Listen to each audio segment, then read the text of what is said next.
안녕하세요. 어, 피터 디아만디스라는 이 사람은 그리스 출신의 미국인인데 뭐라 그럴까, 전 세계가 지금 지향하고 가는 그런 방향성을 이 사람이 제시를 하고 있어요.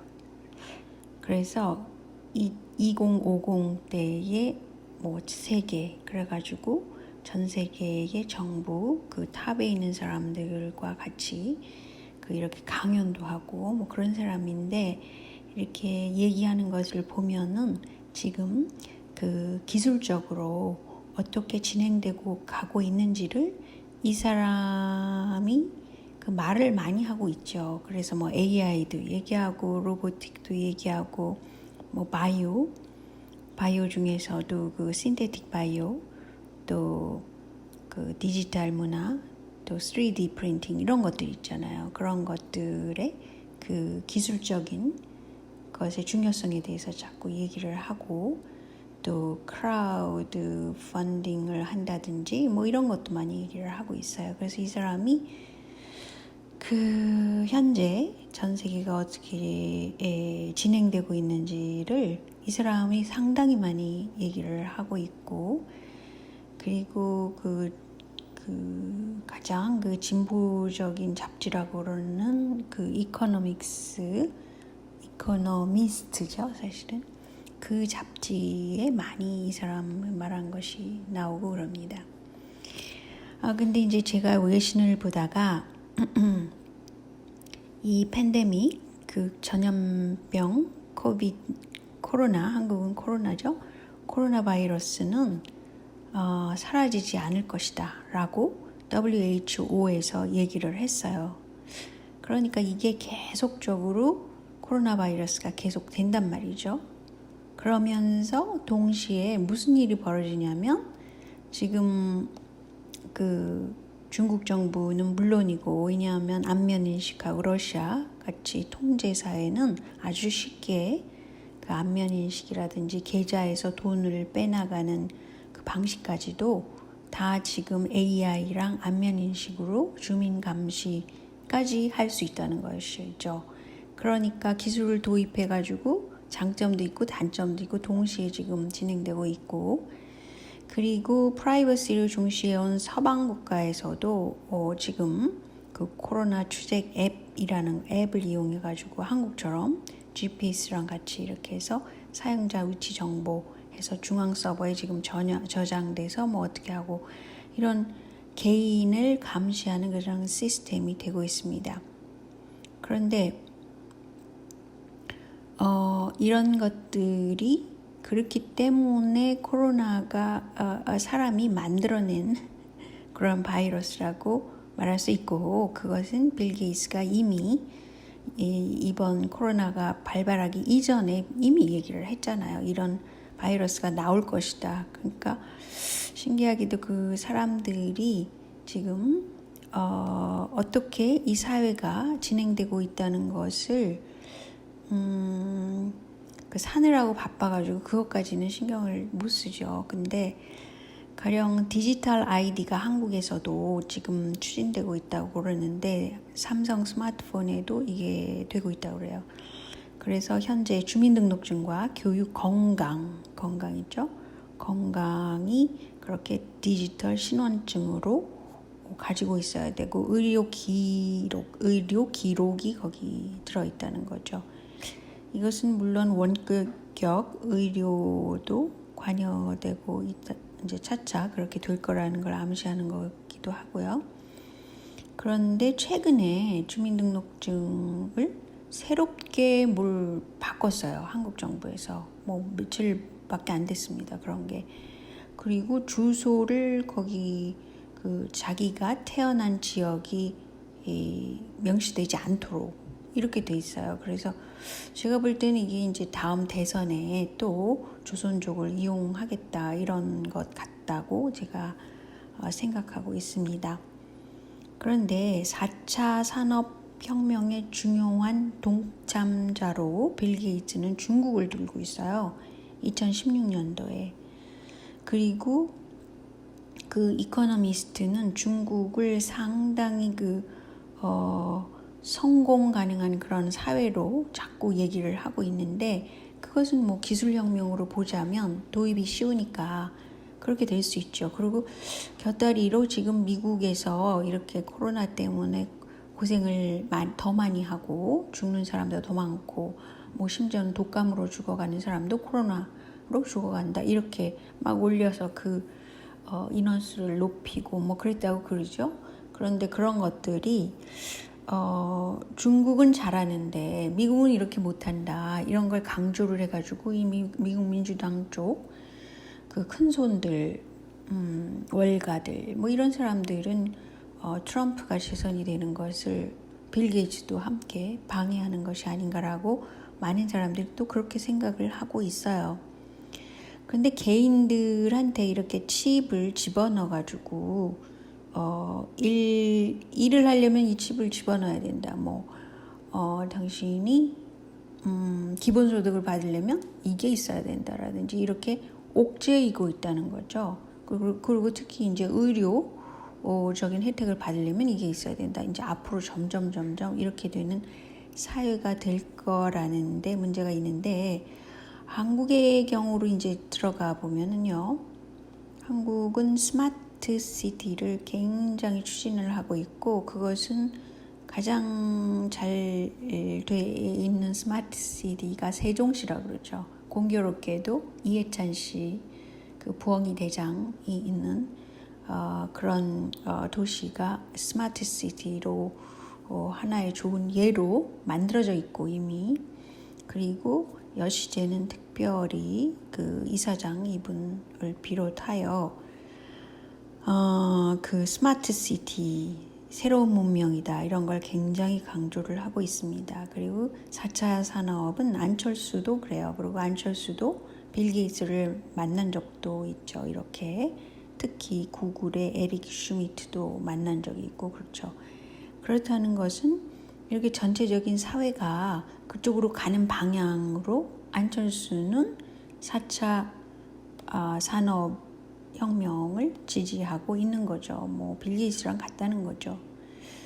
그리고 한반도 문제를 해결하는 데 있어서 스마트 시티를 북한에다가 이제 거기다가 스마트 시티를 건설한다, 이런 것도 뭐 통제사회로 가는 걸로는 중공하고 북한하고 좋은 모델이 될 수 있기 때문에 그렇다는 것하고, 그리고 이제 지금 나머지 자료들은 그 광매라는 그 완전히 우파를 지지하는 그런 젊은 여성이 올린 자료를 저는 자료만 쓰는 쪽으로 해서 이제 가져왔는데요. 지금 문재인 정부가 개헌을 시도하고 막 이런 시도들, 또 여시제가 그 싱크탱크로 자리하고 있는 걸 보면은요, 추진하는 게 하나예요. 하나는 아니겠지만 어쨌든 스마트 시티를 만들자, 이겁니다. 그래서 그것을 모델로 해서 수출하자, 이런 말도 있는데요. 실제적으로 사우디에 지금 스마트 시티를 짓고 있죠. 삼성이 짓고 있고요. 중동에 상당히 이게 많이 나가 있습니다, 벌써. 근데 그 이유는 중동이라는 나라가 왕국이잖아요. 근데 이제 주변에 그 왕 주변에 또 그 왕권을 탈취하려는 세력이 있을 수도 있기 때문에, 아무튼 사우디 왕으로서는 이게 필요한 거일 수 있다고 생각하고 있습니다. 그리고 또한 그 세종 스마트 시티를 인도네시아의 신수도 모델로 하자, 뭐 이런 것도 있어요. 이거는 작년도 10월 자료인데요. 이렇게 현재 막 업데이트되고 있습니다, 스마트 시티가. 그래서 스마트 시티를 좀 팔아먹자, 이런 게 아니라 왜 전 세계에 이렇게 스마트 시티로 가야 하는지, 이것에 의문을 그래도 가져야 되겠죠. 이게 과연 인간적인 도시가 됐는지. 이 조그만 여인이 꽝매라는 여자인데요. 굉장히 젊고 자료를 굉장히 많이 갖고 있더라고요. 그래서 저는 뭐 우파로서가 아니라 그냥 객관적인 시각에서 자료를 많이 갖고 있어서 가져온 것뿐입니다. 그런데 그래서 이 스마트 시티는 IBM하고 시스코라는 글로벌 기업과도 같이 이루어지고 있고, 또 그 나라들로 보자면 사우디 여기 있죠. 인도도 있고 덴마크도 있고, 그러니까 거주 도시를 그렇게 만든다 이런 뜻이랍니다. 각종 센서라든지 카메라라든지 그런 것들이 거기에 많이 들어가 있겠죠, 당연히. 근데 흥미로운 것은 스마트 시티에 찬성하는 사람들의 얼굴들을 보면요, 흥미로워요. 물론 이 사람은 이제 여시제의 원장이니까 이광재는 그런 걸 많이 주장을 했죠. 20세기 산업이다 뭐 이런 식으로 집에서 뭐든지 할 수 있게 뭐 이런 것들 지금 다 일어나는 일이잖아요. 근데 자한당 당시, 그러니까 이거는 과거의 자료니까요, 홍준표도 4차 산업혁명 선도 이런 걸 부르짖었단 말이죠. 그래서 아마 홍준표는 이번에 총선에서 당선이 되는지도 모르겠습니다. 어쨌든 그렇고요. 그리고 유승민조차도 스마트 공장 설립 지원을 확대할 계획이다 이렇게 얘기를 했습니다. 그러니까 중소기업 차원에서 그렇게 지원을 한다는 거고요.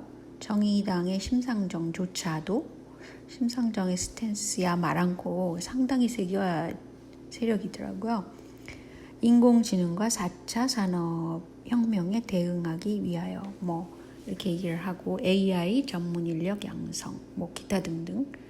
그러니까 지금 문재인 정부가 추진하고 여시제가 추진하는 것과 같은 그런 목소리를 내고 있다는 거죠. 그러니까 누가 돼도, 그러니까 통합당 말이죠. 미래통합당입니다. 왜 미래자를 들여 넣었을까요? 그러니까 미래를 위해서 이렇게 스마트 시티로 가야 된다라는 뜻이겠죠. 그래서 결국은 여시제에서는 그 국가 주도 시스템을 구축을 해야 된다. 스마트 시티를 연구할 뭐 이렇게 얘기를 하고 있는데, 사실은 뭐 이거는 삼성이 주도하는 거예요. 그만큼 삼성의 영향력이 또 크다는 것이죠. 근데 저는 상당히 아날로그적인 사람입니다. 뭐 차가 없어도 그냥 애들 차 쓰고 살고 있고, 심지어는 집이 없어도 상관이 없고, 또 그 마이크로웨이브 있죠? 그것도 저는 집에 없어요. 그러니까 상당히 아날로그적으로 살고 있고, 스마트폰 안 가지고 다니고 크레딧 카드 안 씁니다. 하나 쓰는데 그 겨우겨우 꼭 필요할 때만 쓰고 보통은 안 써요. 그러니까 제가 워낙 그 아날로그적으로 살기 때문에 저 같은 사람도 있는 겁니다. 그렇다고 제가 뭐 행복을 못 느끼는 것도 아니고, 또 인간적인 여러 가지 그 다양한 액티비티를 안 하는 사람은 아니에요, 제가. 그래도 운동도 하고 뭐 좋아하는 것도 취미생활도 하고 다양하게 할 수 있어요. 근데 사람이 왜 꼭 스마트 시티 안에 들어가서 살아야만 그 행복 위주가 아니죠. 이 사람들은 도대체 무엇을 추구하는지 그 목적이 저는 조금 빗나가지 않았나 이렇게 생각합니다. 물론 이 사람들의 생각은 통제를 하자, 사람을 통제하자, 그래서 새로운 세계를 만들자 이런 거예요. 근데 보통 이상주의적인 생각을 하잖아요. 근데 빌 게이츠도 그렇지만 이 많은 이런 쪽 생각을 하는 그 근원에는 뭐 독일의 이상주의 철학도 들어있고 뭐 유대인의 철학도 들어있고 뭐 그렇다고 그러잖아요. 근데 이렇게 이상주의적인 생각을 하는 사람들은 그 실질적으로 인간학에 대해서 제가 볼 때는 적어도 제가 살아온 여러 가지 것을 축적한 것을 보면 뭔가 반쪽 정도는 모르고 있거나 아니면 무시하려는 경향이 있다는 거죠.